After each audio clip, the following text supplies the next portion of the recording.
সুপ্রিয় দর্শক, আসসালামু আলাইকুম। আশা করি সকলেই ভালো আছেন। দর্শক, এখন আমি এই মুহূর্তে রয়েছি ঢাকা আগারগাঁওতে টিকটক রোডে যে নামে পরিচিত সেই রোডে রয়েছি। দর্শক, এখানে আপনার সপ্তাহে দুটি মেলা বসে ঢাকা সিটি কর্পোরেশনের উদ্যোগে। শুক্র এবং শনিবার মেলা বসে থাকে। তো আমি সেই মেলাতে রয়েছি। দর্শক, আমি আপনাদের এখানকার কিছু চিত্র আপনাদের মাঝে তুলে ধরবো। তো দর্শক, আমরা দেরি না করে চলে যাচ্ছি মেলার ভিডিওতে।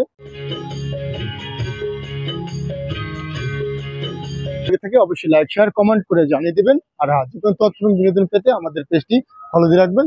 সকলকে ধন্যবাদ।